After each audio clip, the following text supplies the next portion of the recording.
My sister accuses me of upstaging her wedding after I lost 100 pounds. Now my whole family thinks I'm the villain and is taking her side. I, a 28-year-old female, used to be quite overweight. Over the last year or so, I've made changes in my life and have successfully lost almost 100 pounds. I don't live close to any of my family and don't post on social media, so my family wasn't really aware of my weight loss. I did mention that I was making healthier choices, but that's it. It's just that every time before that I've tried to lose weight, it hasn't worked out, so I didn't want anyone commenting on it. My sister, a 26-year-old female, got engaged last year, and I'm super happy for her. Due to circumstances, the wedding had to be pushed back a little. It's happening a week from now, and because I haven't seen everyone in so long, I decided to come down 2 weeks earlier to help out and catch up.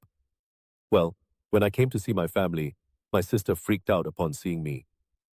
As it turns out, she has gained a bit of weight. Not super noticeable to me. She still looks great. But I think that this is the first time in our lives that I'm smaller than her. I've always been the fat sister.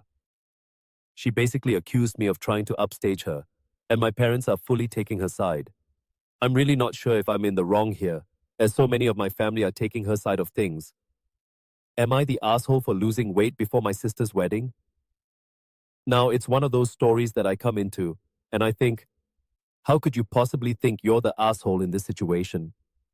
Then you're going on to say in the end, so many of your family are saying that you are. So, I can understand from that point of view the pressure that's being put on you and the way that you may be feeling right now and questioning yourself if you're the asshole over this. But let me assure you, you are absolutely not the asshole in any way, shape, or form. Looking after your health like this, taking steps to positively better yourself, do not let people on that, please. And I do wonder if there's going to be additional information down in the comments. If there's more to this from between the two sisters. It sounded like from what OP was saying, that she still thinks she looks great, and there was no negativity between the two of them. So, apart from jealousy, why would the sister lash out this way? I'm not making excuses. I'm just asking questions here. But let's check out the comments to see what they say. With maybe a walrus who says, "Wow, OP, you spent your whole year of your life losing weight and making sacrifices just to upstage your sister. How dedicated and petty of you." Sarcasm. How delusional is your family? Not the asshole. None of the others says, "Not the asshole. You didn't lose weight at her." Glossy says, "Not the asshole. Girl, don't go to the wedding if this is how they can interact. Like, cut toxic family out." Purple Penguin Poop says, "Wow, how dare you lose an amazing 100 pounds and decide to make healthier life choices? How dare you care for your health and make your insecure sister even more insecure due to her own problems with vanity? What a monster." Sarcasm. Or, ridiculousness aside, not the asshole. With all due respect, your sister needs to get her head out of her back end before she starts choking on the shit that she's so full of. I'm sorry you have to go through this, OP. Unit Healthy says, "Not the asshole. I suggest you simply say, 'I'm sorry my current appearance has ruined your wedding. I'll head back home now. Send photos.' Then get on with your life." Sometimes, I've seen it happen.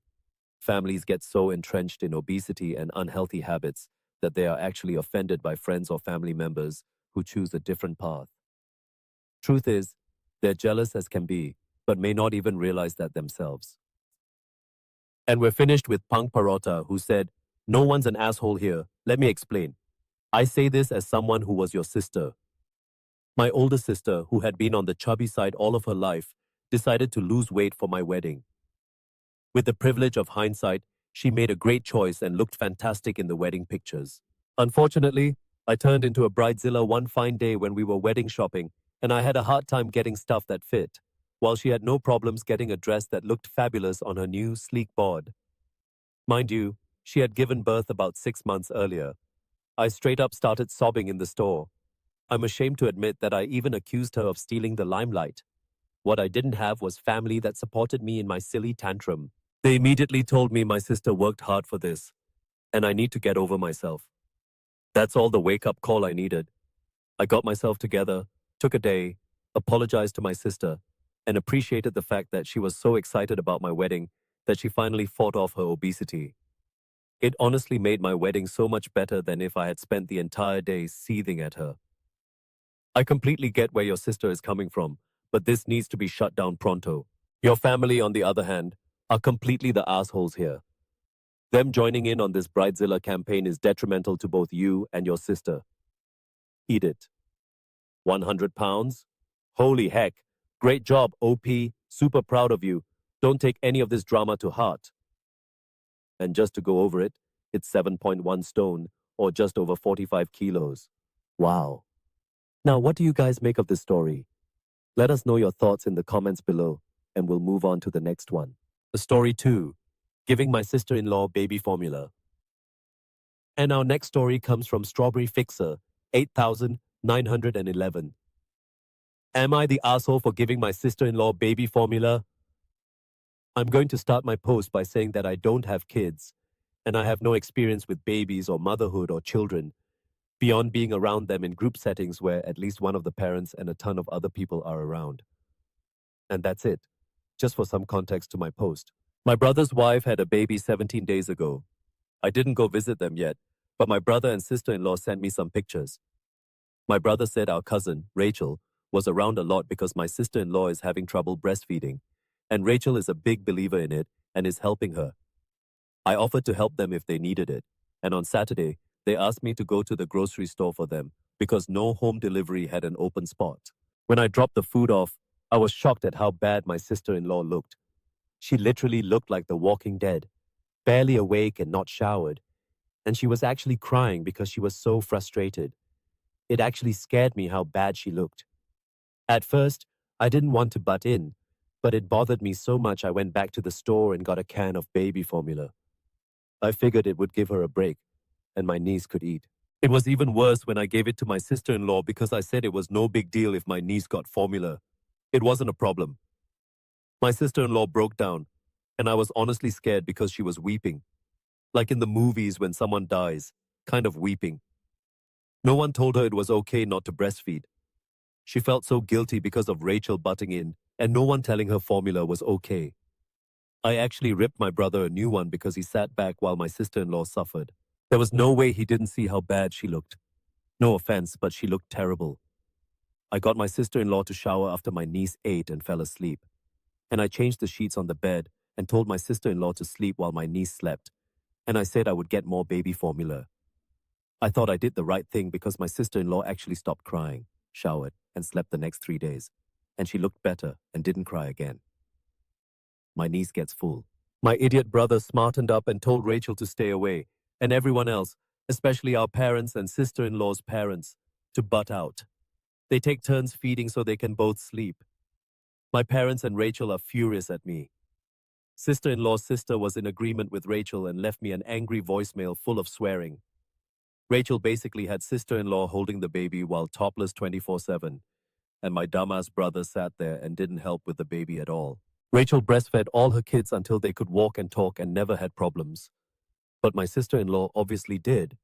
My dad said I overstepped and should not have butted in.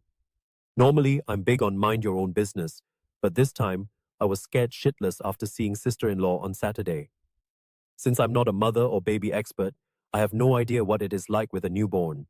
I'm second-guessing now after I feel like I did the right thing because everyone is angry with me and says I should mind my own business. And we're going to start with LJ 2222 on this one, who says, "Not the asshole. You probably saved the baby's life. Husband should have taken her to the hospital, and they would have probably done the same thing, given the baby formula. Some people are so smug about thinking they are right. They ignore the facts under their noses." Edit. Not only are you not the asshole, you are smart, kind, and a loving person. Shiny Bobble says, "Not the asshole.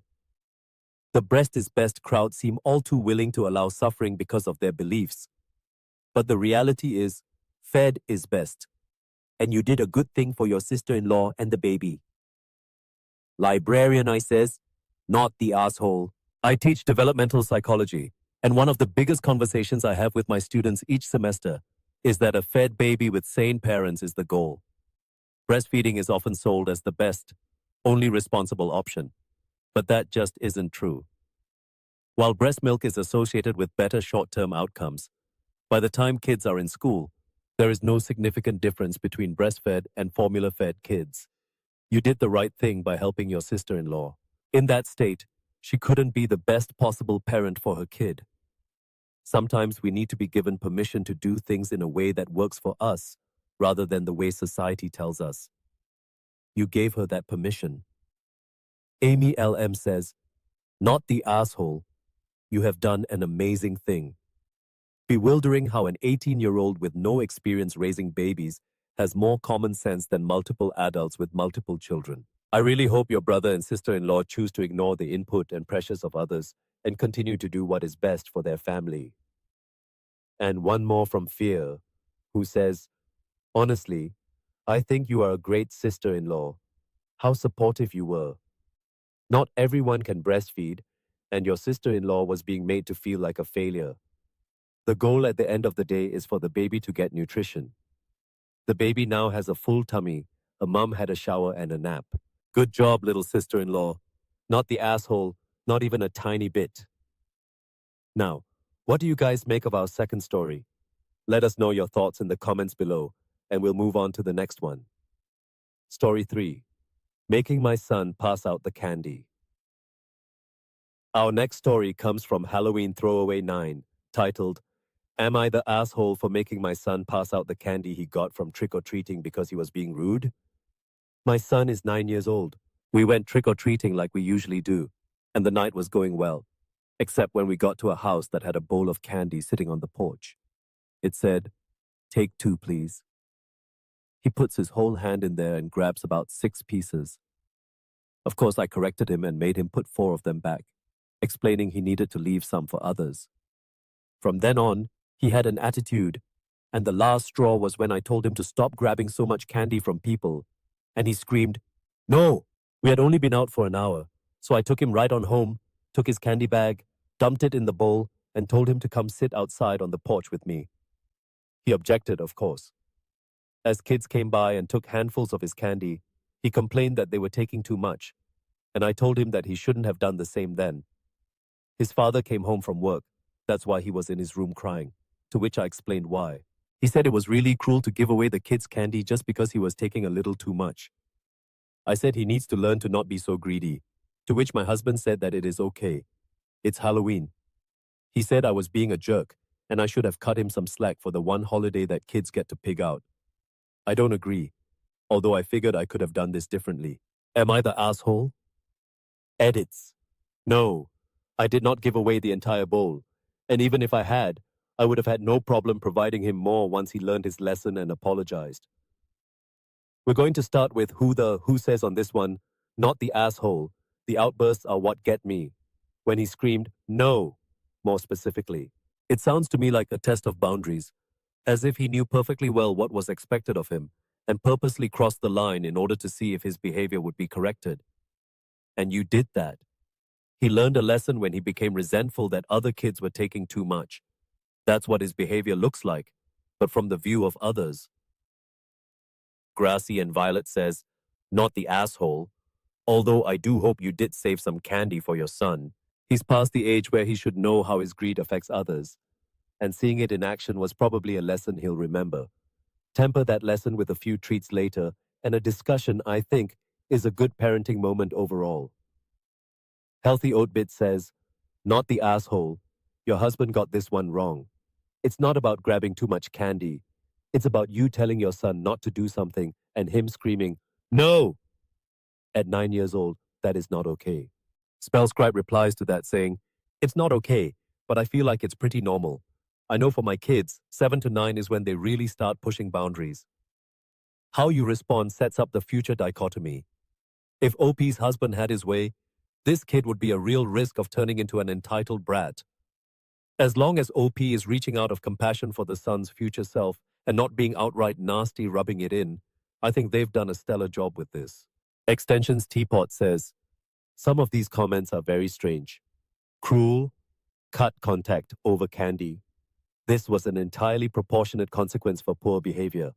Missing out on candy on one occasion is not a significant punishment. It is related to the poor behavior and completed immediately, i.e., no ongoing punishment. This is entirely within the parameters suggested by child behaviorists. Too many children don't have parents or guardians who care about them enough to set reasonable boundaries with proportionate consequences like this.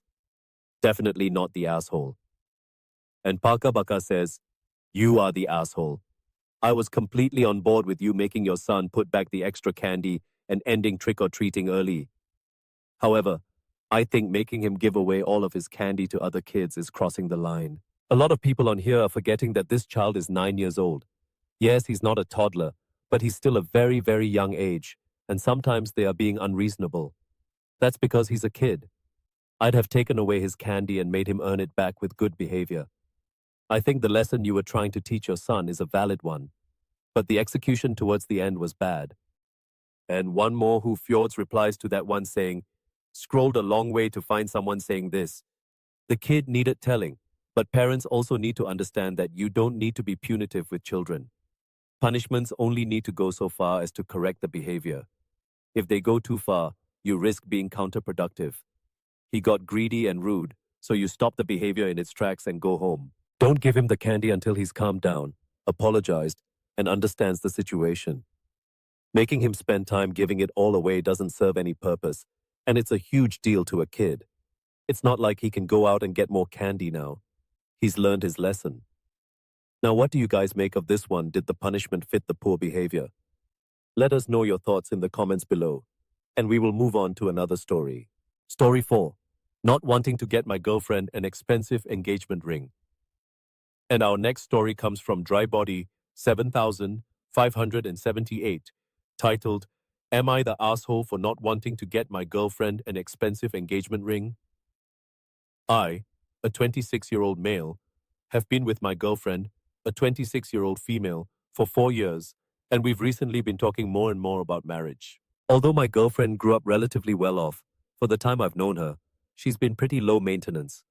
She's never cared about designer brands, rarely buys new clothes, and the jewelry she owns was gifted to her. I have a decent job now, $80,000 a year, and I've been saving for a while, but growing up, my family didn't have a lot of money. My girlfriend and I have always seemed to be on the same page when it comes to saving money. I assumed she'd be fine with a more affordable ring. When I started looking into rings, I discovered moissanite rings, which look similar to diamond rings but are much more affordable. I was looking at rings in the $1,500 to $1,800 range. When I mentioned this to her, she insisted she wanted a real diamond ring and sent me links to a bunch of diamond rings that she liked. The prices ranged from $6,500 to $10,000. I told her that I wasn't willing to spend that much. She seemed genuinely mad and said it wasn't that expensive. We got into a pretty big argument over it. I told her that it was ridiculous to ask me to spend that much, and I thought she was more reasonable than that. She said I was being cheap, that I could afford it, and that I was basically saying she wasn't worth it. I told her no one is worth a $10,000 ring. Eventually, my girlfriend said she didn't care and that I should get whatever ring I want. But she's clearly still mad. I know this is going to be an ongoing argument. I'm a bit frustrated because this seems out of left field. I've always known marriage is super important to her, but I didn't realize she'd insist on a diamond ring. So I talked to my older sister about it, who, despite agreeing diamond rings were stupidly priced, sided with my girlfriend and said if I could afford it, she didn't see the big deal. She added that my girlfriend has done so much for me, and I was being an asshole about this. What my sister means by my girlfriend doing so much for me is that she was really supportive when I was in a serious car accident 4 years ago. I broke multiple bones and required a few surgeries. Although where I live, most healthcare is covered, I was unable to work for a while and had expenses I wasn't able to pay. I had been dating my girlfriend for only 6 months at the time, and she was really there for me. I couldn't pay my rent, so she let me move in with her for free and helped pay for a few expenses, like physical therapy I needed. She also helped me get a job with her uncle, who was the VP of an insurance company. It was an entry-level position. I had a business degree, so it's not like I was unqualified. Obviously, I thanked her for all she did for me, but it's not something we talk about much. I don't think I'm obligated to buy an expensive ring because she helped me out a few years ago. But if my own sister said this, I'm guessing my girlfriend must feel this way as well. Am I the asshole here? Edit. This post got way more attention than I expected. I've definitely reconsidered my stance. I'm going to talk about this more with her. Thanks for all your help. Now, as I started reading this one, I was kind of like on the fence about it, mainly because it is a lot of money to spend on the ring. But as the story went on, my opinion started to change a bit, for a few reasons really. But this is something she will be wearing for the rest of her life, potentially. You said the money really isn't that much of a big deal, from what I'm getting. And then with those in mind, you went on about how your girlfriend did so much for you. And I kind of put myself in OP's shoes at this point, and I was thinking, well, how would I feel if someone had done this amount for me, got me my job to where I am today, and helped me when I really needed it the most? And assuming this ring does mean that much to her, she will be wearing it forever, and money isn't that much of an issue in the end. But when it comes to it, I mean, if he was totally hard up, it'd be completely different to me. But I'm going to go for one that's probably going to make me the asshole in this situation. I'm going to say you're the asshole in this, and it was purely based on the feels I got towards the end of that post. It, my opinion, changed halfway through. Kaiju says, gently, you're the asshole. I completely get not wanting to spend your money like that or put any coin into the pockets of the De Beers diamond monopoly. But by saying, no one is worth 10,000, you have inadvertently assigned monetary value to the woman you want to spend the rest of your life with. You both should sit down and look at alternatives together. Don't frame it as her not being worth it. Try to educate her on the unethical nature of the diamond trade and see if she wants an alternative stone. Meet King of Chicago replies to that one saying, hope he doesn't give a shit about blood diamonds. He cares that it costs a lot. Him educating her about it is just him using a different cudgel to get her to agree with him. And I'm not saying he's wrong. $10,000 is a huge amount. But the girlfriend is smart. She's not going to be fooled by a sudden serious concern at how unethical diamonds are. J.K. Ram says, you're the asshole. She's typically low maintenance and agreeable. She supported you and stepped up when you needed her, without complaint. She has asked for this one thing you find unreasonable, but can afford. It's something she's going to wear every day for the rest of her life. Talk with her about it. Ask her to explain why it's so important to her without interrupting or arguing. That part is important. When it's your turn, tell her why you think it's too much. Focus on how you could use that money together, not just on it being wasteful. Why you find it wasteful, even though you can afford it, is what matters. No one is worth $10,000 sounds a lot like, I don't love you that much, in the heat of the moment. Once you have real, understandable, calm reasons, try to find a compromise. If you still disagree, a diamond is important to her, so you can give her a budget you feel is reasonable. Can you nudge that budget into an area that feels slightly uncomfortable to you? Neither of you may love the feeling of compromise, but that's what a healthy marriage takes. She's already shown you the richer, poorer sickness and health part. Now show her you can work with her to find solutions when you disagree. Marvel Serpent says, in my opinion, if your girlfriend is relatively cheap about other things, and this one thing is really special to her, I think you should get the diamond. Why not get her what she wants if you can afford it? 3. You have to understand that from her perspective, you are telling her, I know you want this diamond, but I don't think you're worth the money, and I want to give you a cheaper alternative to what you want, even though I can afford to give you the one thing that you asked for. Especially since you came at it from an angle of a moissanite is a cheaper, similar gem. I'm sure it would be different if you had brought it up like, you really like other gemstones, so I think we should get you a ring with that gemstone instead of diamonds because it's more sentimental. Or, I know you think diamonds are pretty, but I know you also care about ethical sourcing and sustainability. Why don't we look at some alternatives instead? You came from a purely financial standpoint, which very easily comes off as, you're not worth this much money. Now, what do you guys make of this one? Let me know your thoughts in the comments below, and your thoughts on all of today's stories. If you choose to share them, I would love to hear them.